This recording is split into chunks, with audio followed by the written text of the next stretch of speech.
On va corriger aujourd'hui le sujet de juin 2023. C'est un QCM dans un premier temps. Donc première question, ici on me demande de combien est-ce que ça représente la partie grisée. Il y en a 1, 2, 3, 4, 5, 6, 7, 8, 8 sur 30. Ici on voit que les pointillés, on peut faire une croix à ce niveau-là. Donc c'est un produit en croix, 7 fois 100 divisé par 28. Un cube, c'est côté fois côté fois côté, donc 1 fois 1 fois 1, ça fait 1 et ça fait pas 3, contrairement à ce que peuvent penser certains élèves. Alors, à l'issue d'y lancer d'un dé de 12 faces, donc déjà il y a un piège, le 12 faces il est fait pour mettre l'élève en échec, hein. On me demande d'obtenir la fréquence d'obtention de la face 8. La fréquence, c'est une notion qui est vue en quatrième, mais elle est mal expliquée. En fait, une fréquence, c'est comme une probabilité, sauf que une probabilité, c'est un résultat qui est théorique, une fréquence, c'est un résultat qui est pratique. Vous prenez une femme qui a 4 garçons, en fait, hein, et ben sa fréquence, c'est d'avoir 4 garçons, et pourtant, la probabilité qui est théorique, il aurait fallu qu'elle ait 2 filles et 2 garçons. Donc on voit bien qu'en fait la fréquence est le cas pratique, on peut très bien avoir 4 garçons, mais finalement la probabilité aurait dit 2 filles, 2 garçons, parce que c'est moitié-moitié.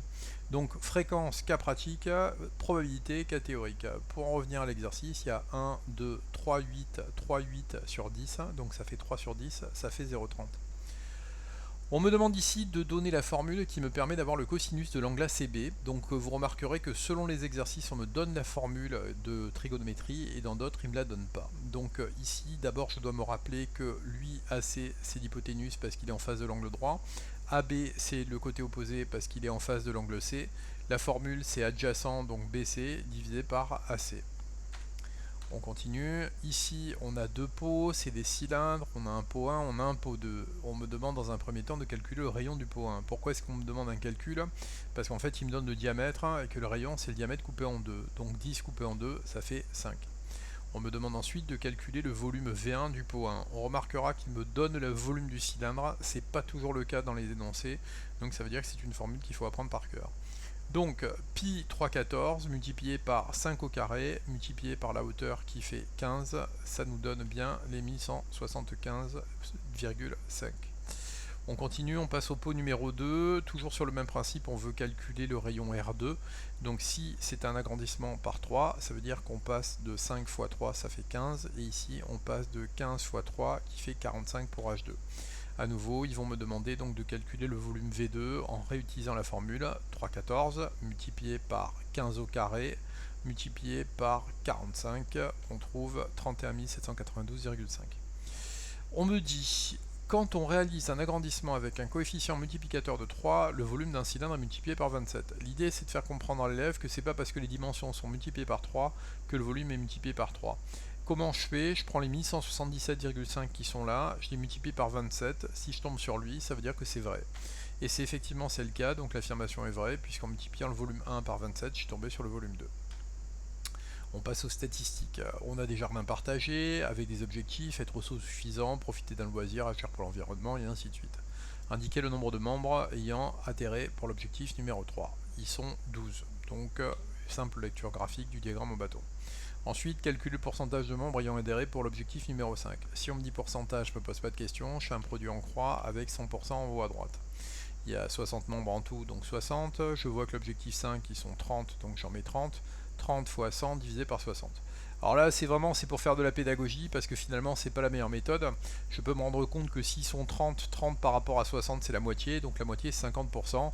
C'est vraiment pour montrer que si on a des produits en croix avec des pourcentages, c'est pas plus mal. On passe à la deuxième partie de l'exercice dans laquelle on me demande de compléter. On est un petit peu dans la notion de tableur ici cette fois-ci. Donc on me demande de compléter la valeur manquante de la cellule B4, c'est celle-là. J'ai le total, j'ai les deux autres, donc 60 moins 12 moins 29, ça me fait 19. Ici je continue, il me demande donc comment est-ce que j'aurais pu la trouver en utilisant une formule de tableur. Donc forcément c'est la bonne parce que si je mets pas les parenthèses, il va d'abord faire une soustraction, puis ensuite il va faire une addition. Et là on voit bien que je veux lui moins les deux qui sont ici, qui sont réunis. On me demande de compléter le diagramme circulaire en précisant les deux légendes manquantes. Donc on se rend compte que là, ici, le 29 c'est le plus grand, donc c'est la plus grande partie du cercle.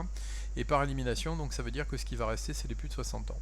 Enfin, on me dit un adhérent affirme plus d'un quart des membres à moins de 20 ans. Est-ce que c'est vrai, est-ce que c'est faux? Donc un quart des membres, je prends 60, je coupe en 4, parce que un quart c'est coupé en 4. 60 coupé en 4, ça fait 15, et on se rend compte qu'ils sont 12, donc l'affirmation est fausse. On passe cette fois-ci à des poulaillers dans lesquels on me demande de donner les figures qui composent la vue éclatée. Donc là, on va pas trop se casser la tête, hein, c'est-à-dire que je pourrais aller regarder là-dedans pour avoir plus de détails, mais je vais me limiter à ça. J'ai un triangle, j'ai des rectangles, donc triangle et rectangle, pas plus que ça, même si on va me montrer ici dans la suite de l'énoncé que j'aurais pu dire que c'était un triangle isocèle. On me donne un triangle rectangle, on me dit que je vais utiliser le théorème de Pythagore. Ici, on voit que j'ai le grand côté, j'ai l'hypoténuse, ici j'ai un petit côté. Donc je cherche un petit côté, ça veut dire que si je cherche un petit côté, je fais une soustraction.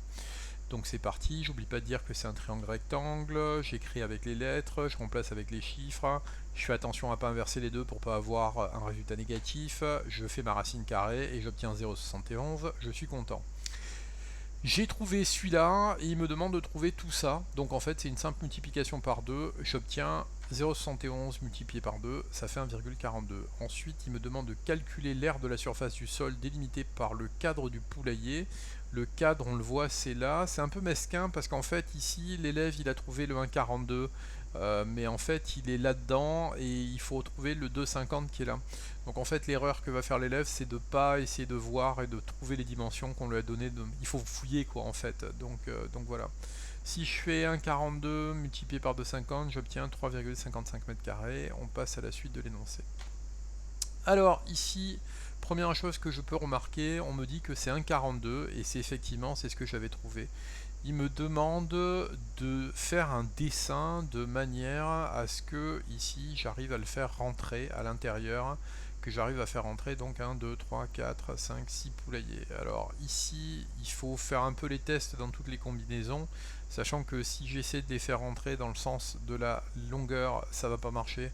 Parce que 2,50 multiplié par 4 ça fait 10, ici l'idée c'est toujours de faire attention à 7. Donc moi j'ai fait ça, ça fonctionne, mon graphique il n'est pas terrible parce qu'il n'est pas à l'échelle. Il y avait une autre manière de le faire aussi, c'est de tourner comme ça en colimaçon et de le faire rentrer. L'idée à chaque fois en fait c'est de bien vérifier qu'on reste ici sur cette dimension là plus petit que 7 mètres et ici dans cette dimension là plus petit que 4 mètres. On passe à un exercice de Scratch, donc ici déterminer le résultat affiché par le programme A si la valeur saisie est 5. Donc ici le programme A, la seule opération mathématique que j'ai là-dedans, on voit que là j'ai une multiplication, donc ici je fais 5 x 6, ça fait 30. Ensuite on me dit la valeur 4 est saisie dans le programme B, écrire sur la copie le calcul, le résultat affiché. Donc ici on m'a dit que je voulais mettre 4, ici je vois que je vais avoir du 4 x 2 qui va me donner 8, et ensuite je vais l'additionner avec les 26 qui sont en dessous, donc 8 plus 26 ça fait 34. On me dit les instructions des lignes 4 et 5 du programme peuvent être remplacées en une seule ligne à choisir parmi les deux propositions. En fait là on voit qu'il y a x fois 2 et on voit qu'il y a 26, donc c'est forcément celle-là. Et c'est d'autant plus celle-là qu'en fait c'est la seule ici dans laquelle on a le 26, dans les autres ça n'apparaît pas. On note x le nombre saisi, l'expression algébrique qui traduit le programme B est 2x plus 26. Écrire sur la copie l'expression algébrique qui traduit le programme A. Alors on se rappelle que dans le programme A on avait fait une multiplication par 6, donc c'est 6x. Un seul nombre conduit des deux programmes à afficher le même résultat, déterminer ce nombre. La question est assez mal posée, mais en fait on attend de l'élève qu'il soit capable de poser une équation, c'est-à-dire le programme A c'est 6x, il doit être égal au programme B, c'est-à-dire 2x plus 26.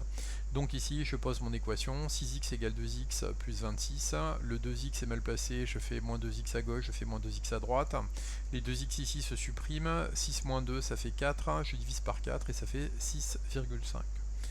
Voilà, c'était la correction du sujet de juin 2023. Restez curieux et n'hésitez pas à vous abonner à la chaîne.